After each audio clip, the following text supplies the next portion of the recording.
I was at tournament, you've got 3 tasks. The first one is fighting a dragon.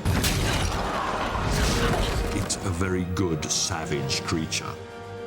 Mike Newell is not only exploiting the humour, but also the drama, and this is deeply serious.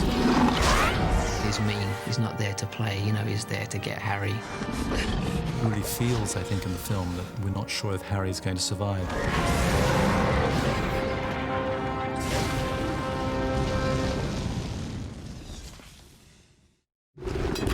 The first task, or the dragon sequence, is our biggest sequence on the movie. It's about 140 shots. It's a magical world, so things like dragons, they're just a part of their life, so we have to make it as integral as possible. In the case of the horntail, we had some descriptions already from J.K. Rowling's initial ideas about what this creature should look like, but then there's always room to play. CG, although tricky to shoot for, there's no limits. The look of the dragon is designed and created by the art department and the model shop and the creature shop in London. So what we get from them is a design in both the form of artwork and also a maquette, which was a 14-foot wingspan, fully textured and painted model. And that model was scanned into the computer and formed the basis of creating our computer version. My job as animation supervisor is to take that model and then start figuring out the character of the horntail dragon, which was our primary responsibility. Harry steps out and is immediately attacked by this dragon of, monumental size. We see Harry in real peril. Steve Rollins really did a great job of finding that character and really making that dragon scary. What sets the horntail dragon apart is really more to do with his attitude and personality. I decided that birds of prey, eagles and hawks, the way they kind of fly and attack, their kind of posturing and their elegance was sort of a good starting point. There's a lot of twitchiness and a lot of unpredictability, which I think gets into that character and makes you really wonder, what's the dragon gonna do next? Dragon! Is he gonna hit him with the tail? Is he gonna blow fire on him? I think that really comes in the character, that scariness. Incorporating the dragon into the footage that was shot in the Rock Quarry set is always a challenge. You have a set that's already been built and lit, and you have a camera moves that have already been filmed based on something that's not there. Accio Firebolt! Dragon! A lot of the times, it comes down to a lot of different tricks depending on the shot. If Harry's in the stadium and he jumps off of a rock or something, oftentimes we'll actually transition into a CG Harry so that we can either get him closer to the dragon or we can get him to jump on his broom. The biggest artistic challenges in dealing with the dragon is figuring out how he would fly.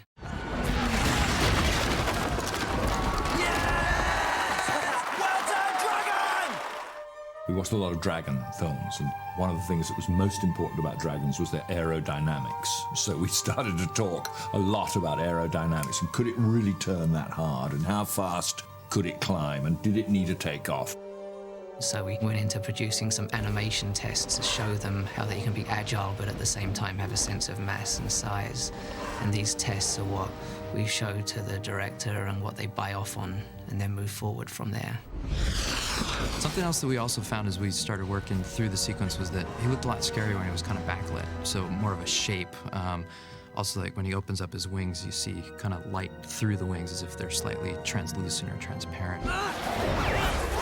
First task had to just be something a little bit bigger than what was written in the book, and so when we came up with the sequence of flying around Hogwarts, it really put the pressure on us. It's all a virtual environment so that we could do anything that we wanted, and that makes for a much more cliffhanging experience, if you will. Part of the sequence where Harry gets knocked off his broom and lands on the roof. When Dan was holding onto that roof, there was quite a fall. Is it faster or slower or the same? It's pretty much the same speed. Same speed. You're going down the cage. Stand by. It was interesting because it was very, very physical, which I enjoyed.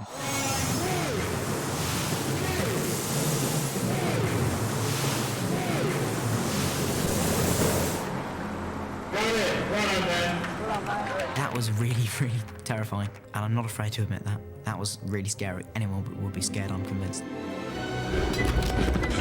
Dealing with the dragon hanging off of the side of Dumbledore's tower was a fine balance. For there you're dealing with poses that make him feel like he's really hanging on, but at the same time they didn't want him to feel timid or nervous. They wanted him to feel like he was comfortable and at home, to really make the sequence feel intense and a sense of danger to Harry. This dragon's sort of the result of many years of work developing and honing sort of skills, both technical and artistic. Seamless. You really believe that Harry is facing this dragon. In real life, nothing was there. I think it comes down to everybody that was working on it. We've done our job and made the movie more scary.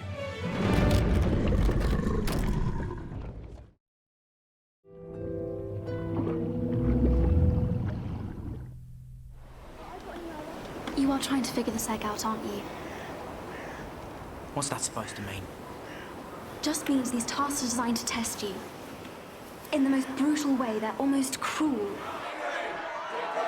Welcome to the second task. I'd say the biggest challenge in terms of filmmaking was the underwater task. We had to somehow create the illusion that this was real. Harry Potter worlds always have full CG environments, but this one is just extensive because the underwater's new. You've never seen it before. And it's not a natural environment that we're creating. It's obviously it's our own version of what one would expect to find at the bottom of a Scottish loch. It was felt that the look of somebody underwater in the close-ups couldn't really be recreated as well as it looks if you do it for real. So it then became clear to us that we were going to have to shoot this underwater in some form or other. So Dan had to learn how to dive, and we had to build a tank. And that, of course, was hugely challenging. When you leave pool, swim, do a back somersault, and then back to your kit, yeah? Okay. Dan rose to the challenge and undertook something that I think many adults would have been fearful of. He was brilliant.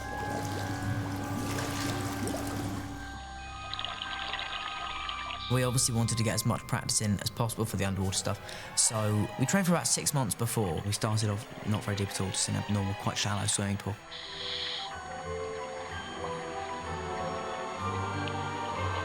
It was great because I just could go down there and be confident.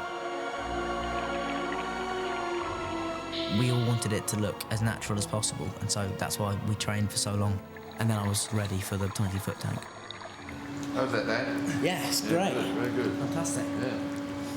Being youngsters, we needed to be able to create the underwater environment, so we designed and built this tank. It's a very complex piece of equipment.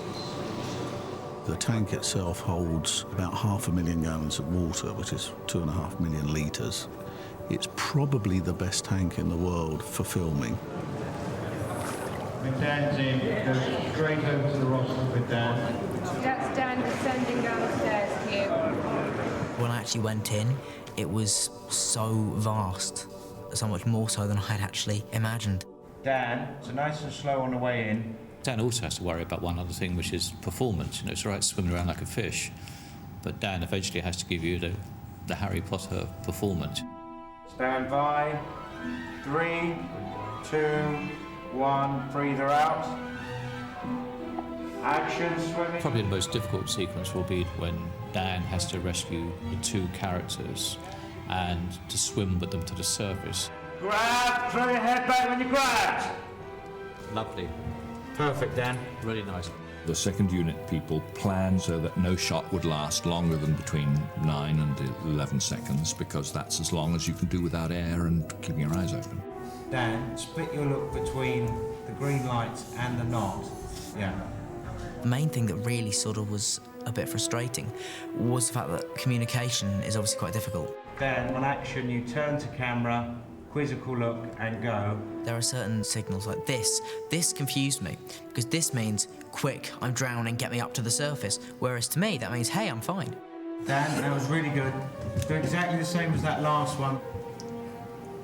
Thank you. I just have my AD's voice. I tell him, he tells him, so they hear one voice. Look to his right now. Look to your right again. Okay, and go for it. Air in, air in, air in. On dry land, here's your mark, and underwater, it's not as easy as that, you know. So you add all that into the mix, and you realize what an effort it was for him to do that. Hit! Look it up. Close to the camera. Close camera, air in. Very nice. Do you want to go to the habitat for a minute? This shoot is quite unusual because of the duration whilst we're in the water. So we've designed an underwater habitat, and the artists can go inside. They have communications to us. They have a playback monitor, so they're completely up to speed on what the director or the first assistant would like them to do for the next shot. Each shot was sort of quite seriously structured in terms of pre-visualization and storyboards.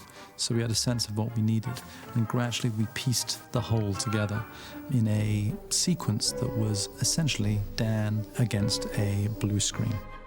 We wanted this lake to be miles long like they are up in Scotland, and that was all going to be done in the computer, so we had to figure out how to do blue screen underwater. Cut there. Very nice, Dan.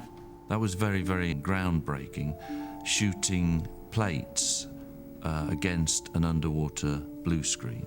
A lot of research went into that, and they finally came up with an underwater blue screen lit from behind. The blue screen setup for shooting was quite an enormous challenge for the electrical guys. There's a tremendous amount of cable, there's a tremendous number of fluorescent tubes. It achieved another goal as we move forward. Swim higher, Robert, swim up to Bruce. You have no idea what the scene is going to look like. There was nothing in the water at all. There's just just massive amounts of blue screen. I really enjoyed the diving, and it was hard work, and it was very physical, but it was really rewarding. I got given by the stunt department, this was my Christmas present for them, which was the Professional Diver's Daily Record. And it has in it every dive that I ever did while filming, and the total time that I spent underwater was 41 hours and 38 minutes over about 3 weeks, which again, I'm very proud of. And then, with the aid of digital effects, we had to create the environment and create the characters that inhabit that world. There was a lot of discussion about the look of the environment to begin with. Everyone wanted to go for a sort of a green underwater look rather than the more tropical blue, because it's supposed to be a deep, dark, dank lake. We ended up creating countless different varieties of plants so that there was always movement. The most important thing for the challenges was to get across to the audience that Harry was in danger. Each creature is designed because virtually nothing is from the real world. We don't want to compromise, we want them to feel real and unique and authentic. That's what we've been aiming to achieve. Our mermaid is very much a creature of the deep. We did have discussions about the mermaid designs. When the audience sees it, it has to feel and seem 100% real. It's great that the mermaid's faces are like a fish. You know that it's a female creature, but it doesn't have very female features. It has a fish face. They were quite hard to get this balance between gracefulness and elegance and beauty, and at the same time still be scary. One of the things we all felt was key was to make them not look as though they could possibly be a person in a mermaid suit. We went to the route of the tails moving like this, which was just an impossibility for a human to sort of even mimic. Stuart Craig in production design department designed Crumb. It's quite a bizarre concept, having half human, half shark. It's great in the sequence. He starts off coming towards you and all you see is the shark's teeth, and it's quite scary. And then as he comes past, you see these little human legs kicking him along behind, wearing swimming trunks, which it was quite entertaining and quite fun trying to make that.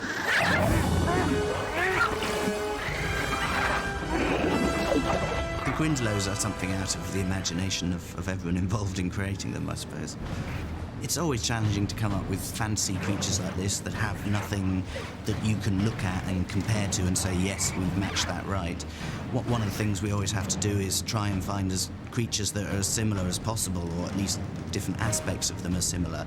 Like we looked at squid and octopus to try to get some of the skin texture from them. And it's a process of iterations of creating something and discussing it and changing it until you eventually come up with a creature that everyone's happy with.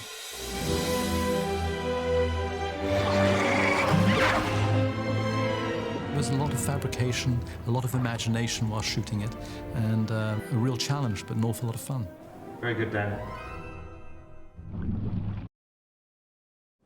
You'll find no dragons or creatures of the deep. Instead, you'll face something even more challenging. My favourite task to do was probably the maze, because I just really like the idea of it. I just think it's such a scary concept. The maze amplifies the negative points in your character. The hedges move and we fight each other inside. You know, it's a huge competition. There is a very strong implication that the maze is alive. We all started to realize the maze itself is a creature. The roots are terrifying, they're menacing, they're just gonna snag you if you let them. It's quite creepy.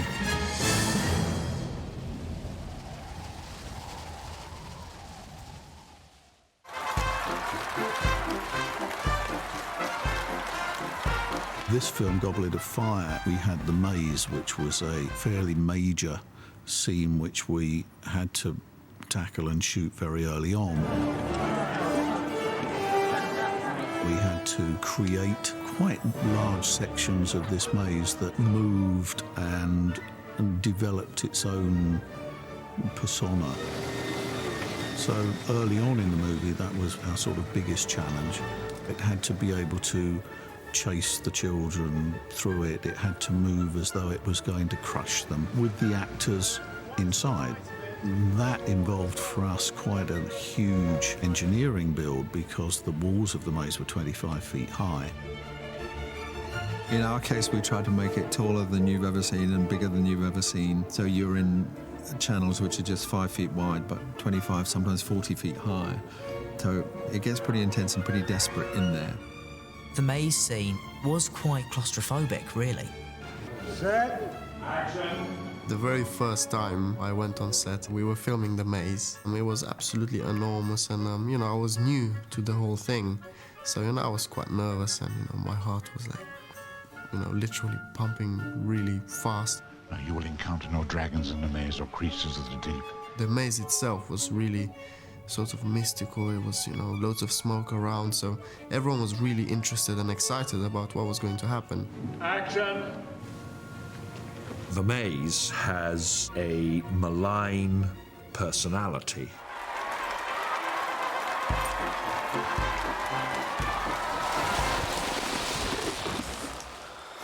It's like being alone in a completely dark, soundproofed room. You begin to doubt your own existence.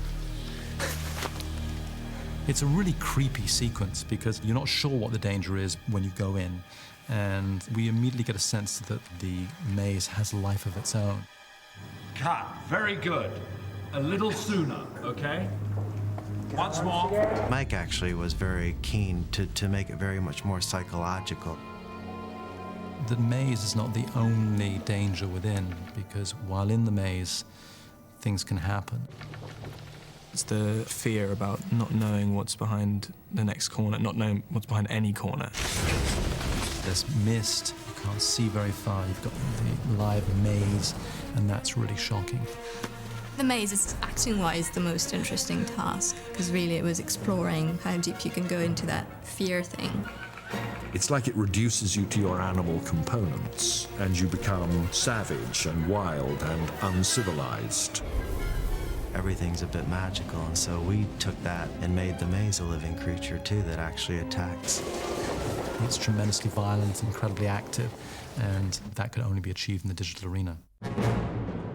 We have CG hedges, a lot of wide CG establishers of the maze environment, from close-up detail to the big, broad, grand scale.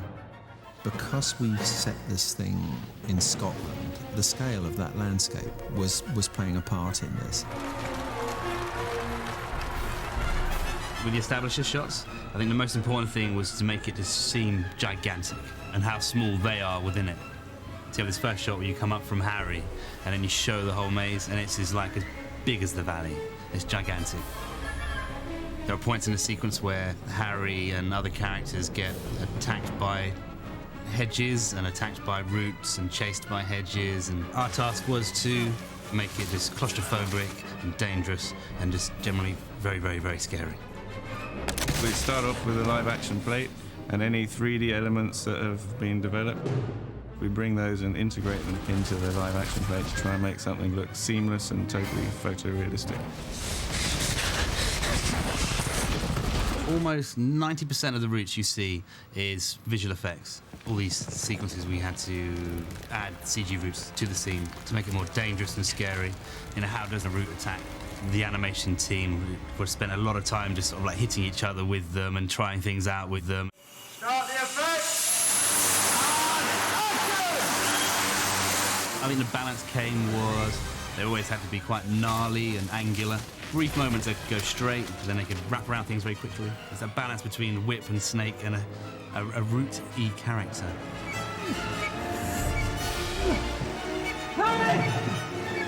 Cedric's on the ground. I'm initially shot with ropes tied to him, you know, pulling him around.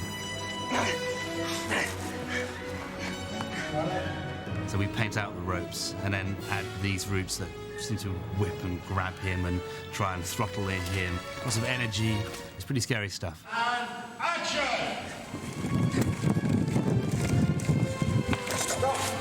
Our task was to make the maze scary, spooky and eerie and trying to stop them at every possible corner. What's scariest about it is the dark avenues. Some game, huh? Some game. Ultimately, it's really leading you to the final challenge, which is the battle with Voldemort.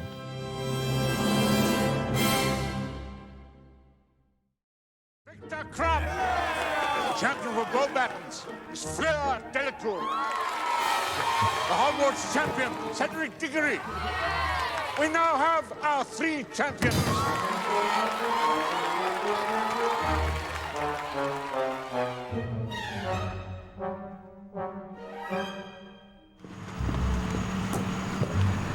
Morning, Stan. How are you? I've missed you. The first thing in the morning, we arrive at the studios where usually the ADs are waiting for us to arrive, and then we go to breakfast. It was pretty early starts. Saying that, like, you can't really complain. Whenever you arrive, however early you arrive, there's always 500 people there who've been there for like 2 hours. So what's next? What are you doing after breakfast here today, Rob? I have thing and makeup at 7:30. Good morning. It's what time It's 7:45. I'm late. Yeah, Clamanta's a bit late today. I'm a bit late. But we're not going to worry about that. I think I've overslept a bit. I'm usually okay at getting up quite early. So yeah, every morning at 5:30, you know that you're going to have to wake up. That's part of the job, really. If you turn up late, you miss your breakfast. I'm stealing some orange juice. There's like 2,000 people working there. Like, they're all, without exception, they're all nice. Everyone. Because I think having to work with kids, you've got to be quite friendly. Otherwise, it'll just drive you insane. This is Philippa. Hey, Philippa. Hello. What does Philippa do? IAD Robert, in theory. Try and get into the chair on time. There's a lot of ADs, and they basically tell you what you have to do. Because of that, you do feel like you don't have to worry about anything else other than your part. These are the dressing rooms. This is my dressing room. Cedric. Stan was in the room next to me for the majority of the time. This is my uniform.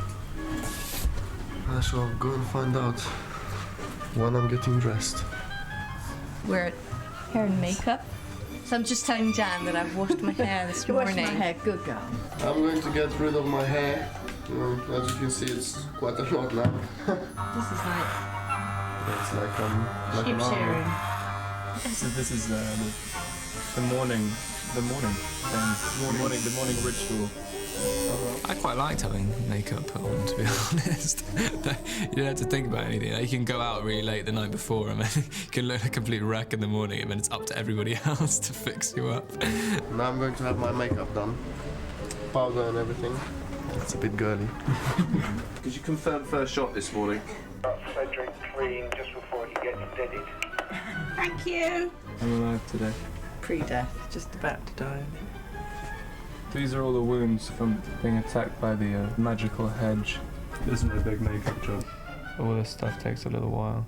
So we're going to the place called the flight jet, where we're going to be shooting the courtyard scene. This is how we know where to go, what to do. So, what is that? This is a call sheet. We get these every morning. Sides. If you have any lines or whatever. That's the ones from the graveyard.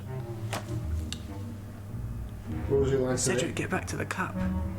What are you talking about? Because it is such a big shoot, everyone has to do something different at the same time. You keep going back and forwards from the first unit to the second unit. So it's all been quite exciting here because we've had a massive change of costume for Stan for this scene. Very good. Yeah, it's Very great. proud. Show off his guns. Suits you, sir. This is the real thing. And then I believe you'll be wearing those boots.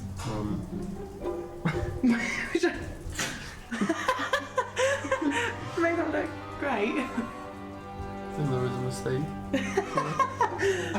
So Stan's complaining about his costume because he doesn't think that these brown trousers are actually going to look good with those boots. So we've got to phone up. He's complaining now. Oh dear. So Emma, what do you think of his scars? Does it look manly? Very manly. Yeah. Very manly. Rugged and dirty, and it's good. Very nice. Yeah, so in about 5-10 minutes we'll be going down to set. Alright. Can you handle that? Yeah. Brace yourself in excitement, Stan. It's my buggy. Buggy? It's my driver. Yeah.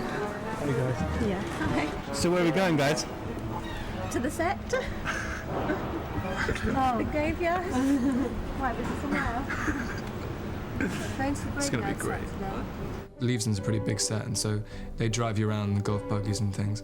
Because of these elaborate costumes, you can't really walk because basically you'll have to be reset. So I think the golf buggies are pretty necessary. Going on set, Leavesden isn't really heated except from the sets. So it can get quite cold and you need a warm coat. Otherwise I would have been too cold. You're just going to be doing a walk straight up the cloisters, and we'll have the Steadicam following you, so we'll be on you and Angelica. Okay, but we're not dancing. No, this is just purely a walk. First up will just be you going, who are you, what do you want? And then we'll put the rig on you and then you'll be doing a jerk back. God, I did have quite a good thing to do today. X1558, take one. Action start. Go. Well, I can't say it was hard work getting chased by girls, you know. It's quite a nice feeling, both, you know, when you're filming and in real life, you know, who wouldn't enjoy that? But, you know, it's nice to be playing someone like that. Everybody in position. Roll camera. Action!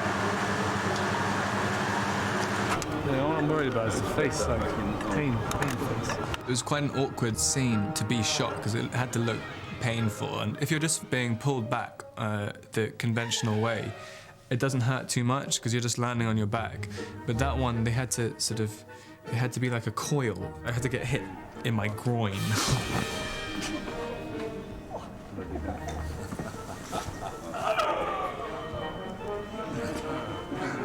So say something. My name's Robert. Well, at least we'll see the pain in your face as you go.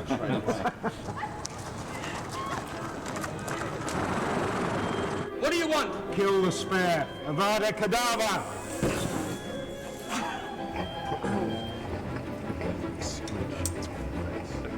there was a problem with the sound I was making, because like when you're being pulled up like that, you kind of make a natural sound, and it didn't really sound very spectacular. It's kind of like or whatever. Good. You okay? Yeah. Very good.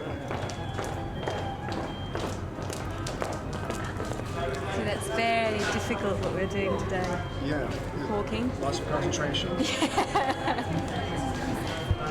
Very emotional, demanding scene. I'm going to eat now. What do you think of the food in the cafeteria generally? It's generally pretty good, and I don't have to pay for it, so it's I don't mind. I don't eat very much anyway. Finished the courtyard scene. We've had lunch, and we're going to go to hair and makeup to get some checks. So I've been having a little nap, and I think everyone will notice. And then we'll go down to the Great Hall and shoot the arrivals of the Beauxbatons. On a film like Harry Potter, you're actually on set about 2 hours a day. So you wait a lot. We are waiting for me to get called to go on stage. Where are you going?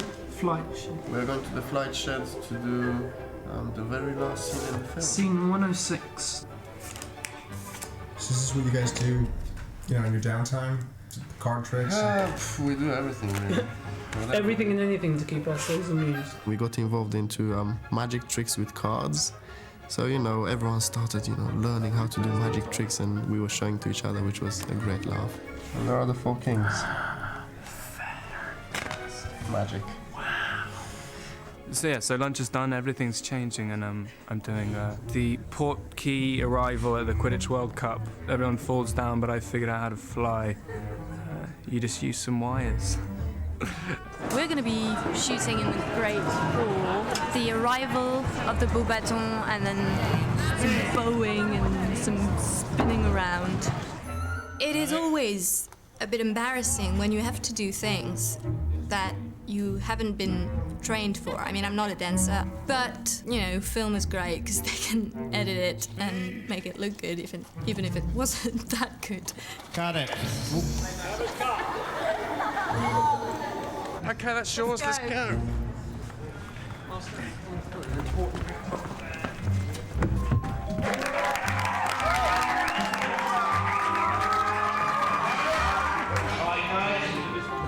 Right, Stan goes and changes. Okay, Stan, you go and change into your swimming costume now. We'll be up here in about 10 minutes for you to do your dive. Swimming costume for Stan. When the set is getting set up and all the cameras and everything, we have stand-ins, which are basically people who sort of look like us in a way. And they are basically there for all the measurements and, all the lighting to get right. That's me. That's me in the wig. Hey, will you critique his technique? Critique. Action. You did it better than me. So Joe is hiding under a buck fever cap. She just told me I was wrapped, and so we're going to go and see Murray and look at some pictures we did the other day. I will have to change. Yeah, oops. I'm afraid I will not be able to show you. Right. We are here to see me dive in the deep waters of the ocean. Really? Where do you jump from? From up there, let's hope it goes well. How did the training go? It went very well, I think. Yeah. I've come quite far since I started, so hopefully it will pay off now. You can have that. Oh, is that for me? Yeah, sure. Oh, thank you. We did quite a lot of photo shoots on that film because Murray, the photographer, was around all day. He was part of the crew. He's someone we know, so we had fun doing that. Oh, that's a cute picture. She's disappeared. Yeah.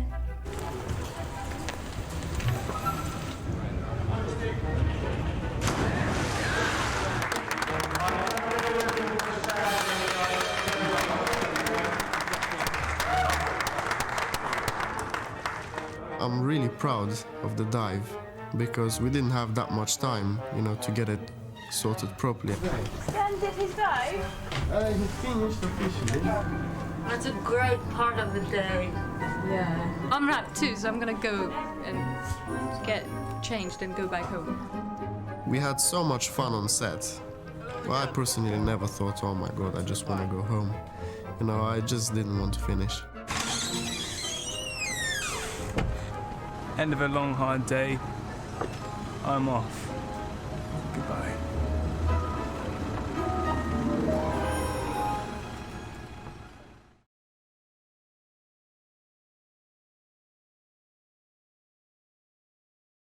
On Christmas Eve night, we and our guests gather in the Great Hall for a night of well-mannered frivolity. This year, there's the issue of the girls, the dancing and the Yule Ball. Everyone was dressed up. None of us had a clue what we were doing. I knew I was going to have to dance in front of everyone else. I'm afraid of falling or something, and everybody turned around pointing and laughing. All the kids were able to let loose.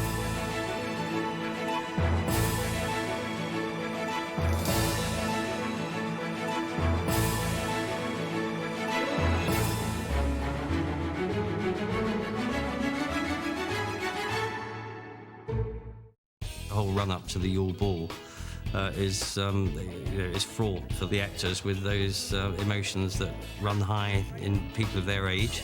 For the first time, they are interacting with the opposite sex. They are enjoying it. They're finding it difficult. Why do they have to travel in packs? I mean, how are you supposed to get one on their own to ask? What I like about Harry is he's pathetic at the whole romance thing. He's rubbish. There's a really good scene, it was one of the last ones we shot, with Harry and Cho, where he asks her to the ball. And he does it incredibly without any kind of tact. He kind of shouts it out like, I just wondered if you wanted to go to the ball with me. Sorry, I didn't catch that. So many people can relate to this terrible issue of asking people out. I know how it feels to be kind of standing there going, oh, yeah, and having nothing to say. What happened to you? You just asked Fleur de la Cour out. What? Couldn't help it. Just sort of slipped out. In real life, it was pretty scary. So, it was a lot easier to do acting. The Yule Ball is first and foremost a dance. I think the kids were all quite scared of having to dance formally. Right. Put your right hand on my waist. Where? On my waist! I had to try to teach Rupert to dance the other day. That was pretty strenuous. This leg moves first, right? We had to waltz around in front of everyone. It was a bit embarrassing, but it was quite funny, so. It's hilarious, actually. The look on his face is just marvellous, which is really great. When we came off the set, Rupert was like, he just looked at us and said, don't say anything, just don't say anything. Can we?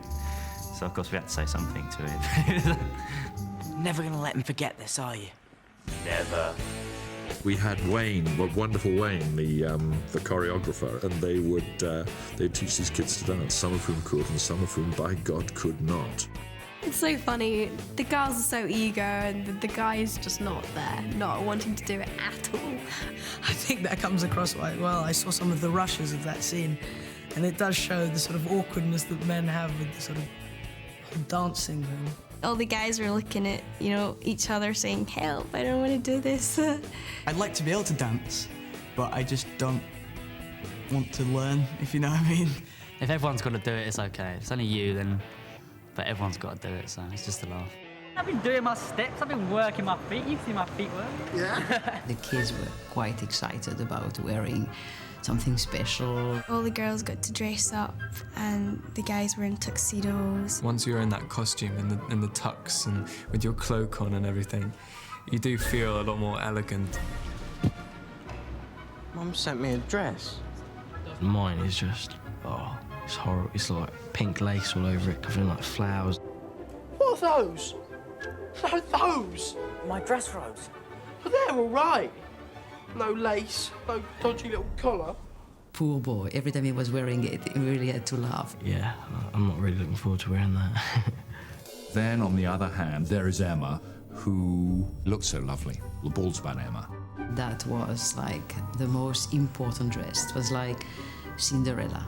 The dress was really a work in process. We kept on changing, and Emma was getting nervous because she thought, what am I going to wear?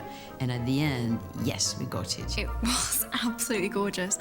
I was absolutely terrified I was going to rip it or spill something on it or anything. So literally, I would not sit in it, I would not walk in it, I would not do anything in it apart from what I had to do in it because I was so worried I was going to wreck it. Before she comes down the stairs, she just peeps around the side of a pillar and looks down. You know that at that point she changed into something.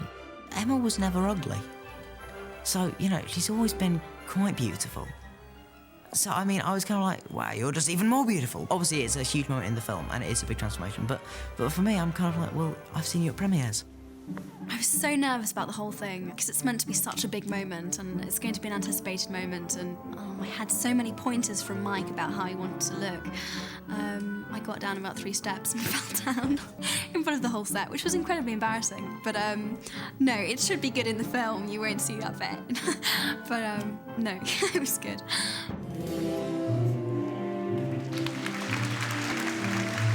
Walking into the set of the Yule Ball was absolutely amazing. Everyone had to pretend they were in awe when they came in, but I think it was really genuine, actually. It's the best set I've seen so far, I think. The description in the novel is that it's a kind of ice palace, really. There are icicles hanging from the magic ceiling. So we've taken that maybe a step further. When I went in, I was absolutely gobsmacked.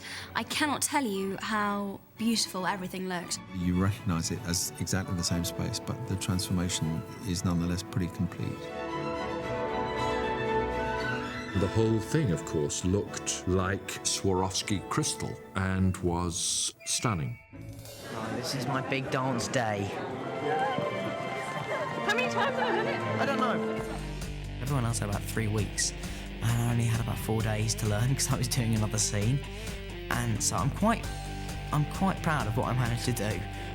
But it was very hard, and I got to about halfway through, and then I would kind of just lose it completely. It is just a rehearsal. And you can see him on the screen. You can see dear old Dan, who works for absolutely everything. And at the minute, at any rate, things may change. At the minute, God did not necessarily mean him to be a ballroom dancer, and it's just very funny. Because, of course, that's the character's dilemma, and there he is.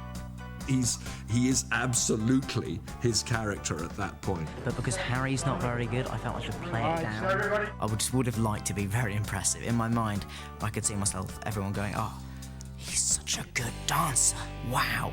And it didn't happen. And it needs to be much wilder. It's a bit like, a bit tame, much wilder, It's part formal and part informal. So, yeah, that'll be a good first time you've seen a mosh pit at Hogwarts. You had to get these kids who would be completely abandoned to the music. They were marvellous at that. They completely lost themselves. They went, and it's great. And now I will bow my hand. And I'm going to come over to the dark side. There you go. There were a lot of boys, a lot of girls, probably more in a more loose environment than we've ever had. And boy, did they have a blast. We all did. I have to say, it was really fun. I think what Mike is really trying to capture is the really awkward teenage stage where girls and boys are interested in each other, and neither of the sexes quite know how to be. It really kind of takes the whole boy-girl dating thing and sort of exaggerates it slightly, but just enough so it's still believable. And it's very funny. It was enormous fun.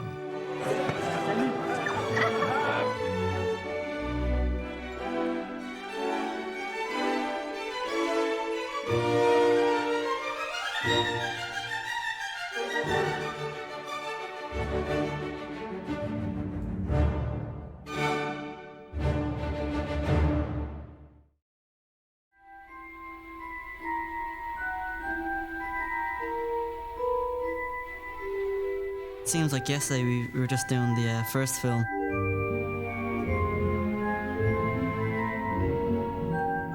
I've never done anything like that before. When we all came into it, It's quite daunting at first.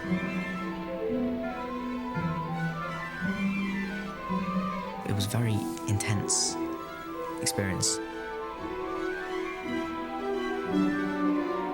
When I first got into this, I was so nervous.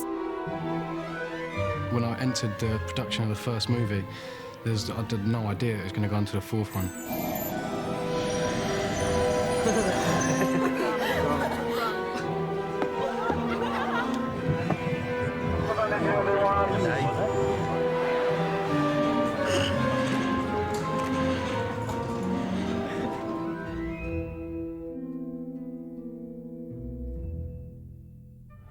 Four years later, it's just like we've all grown up with each other and everything. Everyone's hitting puberty. This is unbelievable. Emma Watson, on the phone, on set. On the bed. On the bed, with her shoes on. I think everyone sees each other changing, and it's kind of like a family growing up. Hey, Dad, where are we going? Having the foggiest. Keep up! Between the third and the fourth, there was a much more substantial time off. And so when I was coming back here this year, I was just really, really excited, and because it was just great to be back here with everyone who I've got to know so well after the last few films. When you come back after there's been a break between filming, it's just like seeing all your friends again after you've gone home from boarding school. It's a lot better than school. It actually felt really nice to have the glasses back on. I think I'm now going to have to insist that all the roles I play are visually impaired in some way, so they all need glasses, just to make me feel at home. No, we can get that. It's really nice, actually. You really do find that after being away, you miss people, and it's really nice to come back and see them again. It gives you a feeling that you're not coming to work, you're just coming to see your old friends, really. Everyone is really fun. And I think everyone gets on well. I even get on with, the Slytherins and that. We're all friends down here, and there's certainly no grouping off, I don't feel, anyway, between different members of the cast. It doesn't matter if you have the biggest part or just you're in, I don't know, a few scenes. It's quite everyone's together with everyone. This one, there are lots of new characters introduced. There's Victor Crumb, there's Cho Chang, Cedric Diggory, Fleur Delacour. There's some fantastic new actors and actresses who are also sort of around our age as well, so that's great. It's quite nice to have sort of a new sort of face on set, so it's quite sort of exciting. When they first come, a lot of them had not done things before, and so they're a little sort of awestruck at the whole big, massive sets and people like Alan Rickman and Maggie Smith. I didn't really know what to expect because I haven't really been in other sets before. So it was quite a shock for me. Very good, darling. Well done. Well done, well done. It's always exciting to get on that kind of set because, it's just literally a small village. You go into Leavesden and it's enormous. It's got this whole Harry Potter world, and I'd never experienced anything like it. When you get thrown into an environment like all the crew and cast are here who's known each other for ages, it's like being a new student at school. Right at the beginning, I just literally sat by myself and never talked to anyone and just drank 25 cups of coffee every day. The actual very first thing we shot, I felt as if my heart was going to jump out of my body. I think we're able to understand what it's like. It's quite a daunting task, just stepping onto the set one day and just saying, hello, this is your dressing room, this is what you've got to do for the next year. When they come in, you try to make it really friendly towards them, and a lot of them are really cool as well, so they just sort of get right in there, and we're all good friends, really. He's a nice chap. At first I thought that, they would be a bit, behaving a bit strange to us because we were new, but that didn't happen. We were really warmly welcomed. Coming in, because those people have been working together for nearly 4 years, they include you, and they're lovely people. As soon as we all met each other, we clicked like that. Everyone's pretty close. I hang around with the people from this a lot outside of when I'm not working as well. I would say the girls hang out as a group because we like to gossip about boys and stuff, so it's better when they're not there. My first date was Stan's first date, and so I kind of bonded with him. My friend! Every morning I'm looking forward to coming in and hanging about with everyone because everyone is just so nice. Then we have the slightly more adult cast members who are Mad-Eye Moody, who's played by Brendan Gleeson. Oh, no, you don't, silly! I've always seen him in like so many different Irish films. I've always said, yeah, I'd love to be working with him. So like it's pretty much like a dream come true. Constant vigilance! Constant vigilance! Brendan Gleeson makes me laugh so much. I don't know how I got through those scenes with him. He was so funny. Young love. And then we have Miranda Richardson, who plays Rita Skeeter. You! Don't even start, you silly girl. She's absolutely horrible. She's such a piece of work. No one else can play her apart from Miranda. She's brilliant. So, who's feeling up to sharing? On this one, really more than the others, there've been a lot of new people. So Mike was incredibly keen to make sure that we didn't get on set and just everyone not really know each other that well. I remember the first thing we got told is before the shoot, we were going to do a sort of drama workshops for all us kids. We actually had, you know, sort of workshop sessions where we were all sort of getting up and improvising scenes together. We had to act out something where we were scared of something, and we had to come up with something, and it was quite fun. We all got to know Mike, got to know the new characters, got to know each other again. It's a great way to, you know, get a first contact with everyone. I don't know about everybody else who are the new people, but I was just so desperate to look cool in front of all of them, especially as I was older than them as well. I was really desperate, and I probably ended up looking very uncool. I think Mike was encouraging the competition in us, he said. Hey, go on and sit right there. Okay. Mike's such a really great character, and he's got such presence. Behave like you would at school, okay? I think one of the things that Mike has brought to it is a real sense of British boarding school. He's very, very English.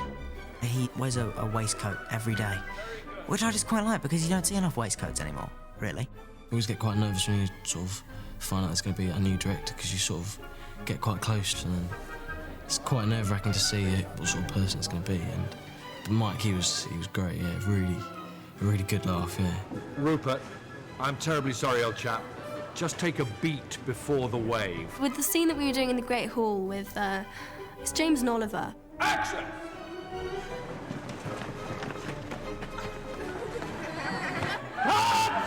Cut it! Cut! We weren't doing it as well as what Mike wanted. Okay, who wants to fight? Whichever of you wants to fight. Which one? So Mike literally jumps on Oliver, and everyone was just like in awe, looking at this director hustling and that. So yeah, that was really cool. I think he was hobbling around for about 4 days afterwards because he sprained some muscle. He gets involved. He does all he can to help us. Instead of sitting there in his chair watching the monitor, he's out there and he's doing it and he's giving back energy to the actors, and I think he's great. Of course, what we will do is to do it again, because we always do. But that was a genuinely good one, okay? Well done. When you're working, you have a lot of adrenaline and stuff, but there's a lot of waiting around. Once again, we find ourselves in the Great Hall and slightly bored. It's quite easy to get bored just waiting around, but we definitely over the 4 films, you kind of think ahead. Yeah, oh, a pendulum. I mean, I bring my guitar down, so as long as there's no one else about, I'll get that out. It's like bring like a games console in, just play games. Emma actually developed a slight obsession with game. I just had to say, I got her past the zombies and a number of other zombies. I tried to make out that I was really good at the game and that I could go, yeah, this is easy, what's all the fuss about? But of course I was really not very good at all because I'm not very good at computer games. Here, let me try. Come on, let me try. I'll be Fine, you try. I'll do it, you see, and then you'll get me. This is when mine and Emma's relationship breaks down. There's not a huge amount of things to do. When most of the other actors who you're working with, like the young actors, are always in school. You go, boys and girls. Lovely school. I've only got half an hour left. School was a lot more sort of hectic. We were all sort of preparing for our GCSEs, which are really big exams. Back to tutoring now. Enjoy. In a way, it was hard because we didn't get to spend as much time together as we would have liked, but in the other way, we all completely understood why that was, because it was like, we were all in the same boat. Basically, we knew how hard we were all sort of having to work, and it all paid off because, you know, everyone has done, you know, really well. It's a shame this is wrong. So, we have my lovely wall. This is my very messy dressing room. We are in Leavesden for about 11 months at a time, 10, 11 months, and so it is really nice to sort of, to once in a while get out and you know, just film in another place. I love being outside, and going on location is fantastic. On this film, we went up to Oxford again, and it was great. Yeah, Oxford's lovely. It is a nice place. This great, huge university, college we film at is a real nice location. When we go, you get 15 of us all staying in the same hotel, and we go out and eat after filming and have a good time. It's just like going away with your friends and stuff and doing the filming and stuff, and then nightlife together. It was good. It's a good change. There's a ferret scene where Malfoy gets turned into a ferret. It was a live ferret, and like, they gave me like trousers with double insides in, one for the ferret to go down, and obviously to protect it from scratching my leg. Yeah, but keep your feet solid. All right. It was a good ferret. It was trained. I actually did have to reach down his trousers. Not very pleasant, but it had to be done. Luckily, the ferret wasn't really me. Luckily, they brought in a stunt double ferret. And remember, you're really enjoying the eating. Get eating.